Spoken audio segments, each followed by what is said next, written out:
Fala galera, Lucas aqui, sejam muito bem-vindos.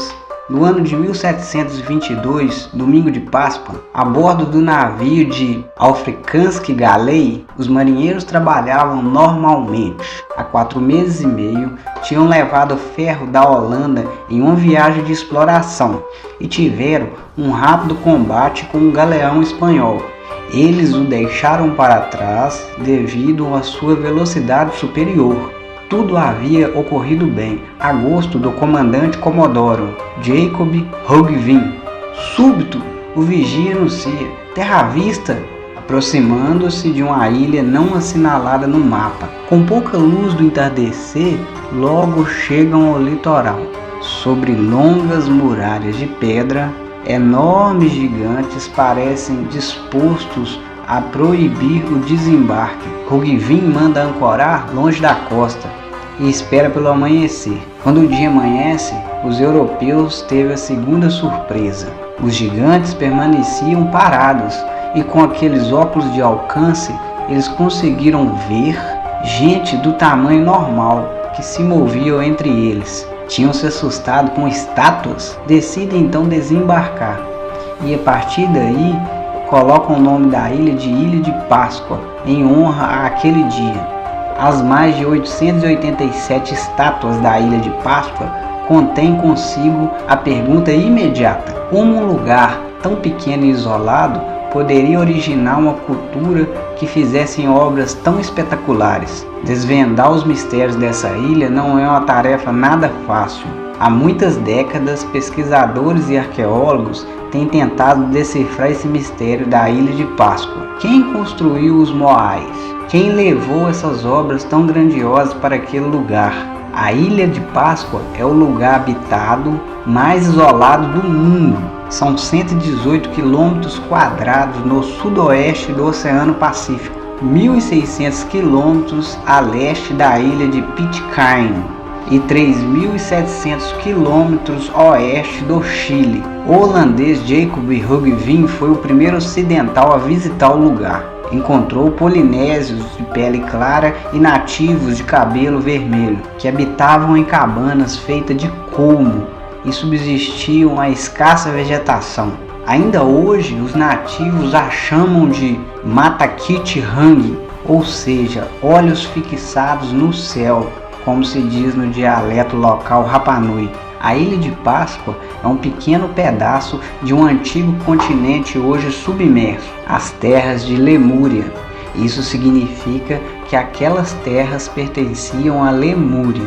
Lemúria submergiu, mas voltou a emergir não uma, mas várias vezes. A Ilha de Páscoa é uma das partes mais altas do continente lemuriano. Foi um dos primeiros lugares no mundo a sair das águas, quando há alterações para baixo do nível do oceano. As etnias que habitaram a ilha foram representantes dos antigos Atlantes. Em meio às revoluções da crosta terrestre, massas de terra muitas das vezes desaparecem no mar para ressurgir em outras eras. A Ilha de Páscoa emergiu intacta, com suas estátuas e seu vulcão. Ela é muito importante graças às suas histórias arqueológicas. Ela é considerada a ilha do Pacífico mais rica em megalitos, além de ser a única fonte que prova a existência de um sistema de escrita antiguíssimo na Polinésia. Porém, como os gigantes de pedra foram construídos no local, ainda há muitos mistérios e lendas. Ninguém sabe explicar ao certo como esses Moais, que representam figuras humanas com grandes membros e orelhas alongadas, foram erguidas ou transportadas até a ilha. Vivem aproximadamente 2.000 pessoas na Ilha de Páscoa, mas nunca houve mais de 4.000. Se isso for verdade, nunca haverá uma solução para os mistérios da Ilha de Páscoa, pois se 70% da população da ilha eram mulheres, velhos e crianças, e se a parte dos homens atuavam na agricultura de subsistência, pouco menos de 600 homens jamais poderiam ter construído estruturas tão grandes. pois cada um dos colossos mede em torno de 20 metros e pesa 400 toneladas. Algumas dessas figuras estão enterradas tão fundas que é quase impossível escavá-las. Todas têm a mesma aparência séria e carrancuda, com a mesma linha de expressão. Muitos dos moradores da ilha dizem que estas estátuas têm um poder ancestral muito grande e que podem ser a representação de seres extraterrenos, a qual deixaram a sua imagem na Terra em forma de estátuas. Muitos pesquisadores acham que essas estátuas representam homens reais, pertencentes a uma raça de seres humanos muito mais avantajada no seu tamanho do que as que conhecemos hoje em dia, e que foram esses mesmos gigantes que esculpiram as estátuas que estão lá até hoje. Rano Haraku é uma cratera vulcânica formada de cinzas vulcânicas, localizada na parte baixa de Terevaka, no Parque Nacional de Rapa Nui. Foi uma pedreira de 500 anos até o começo do século XVIII. Fornecia as pedras que compõem 95% dos moais da ilha.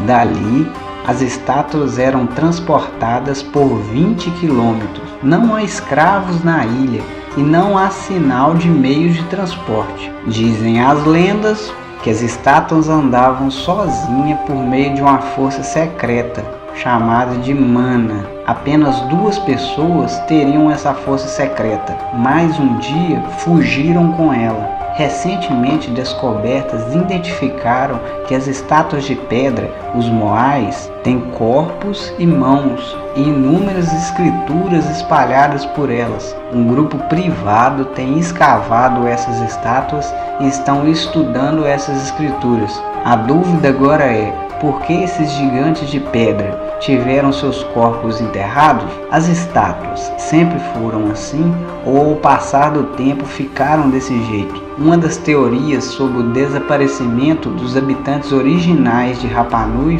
foi superpopulação, que teria levado a conflitos internos e à falta de alimentos. Agora surge uma outra hipótese: um enorme deslizamento poderia ter varrido a população e enterrado essas estátuas. Meus amigos, existe muito mais coisas entre o céu e a terra. Se inscreve no canal, deixe o seu like, que eu vou continuar trazendo esse tipo de conteúdo que não se aprende na escola. Até a próxima, tchau!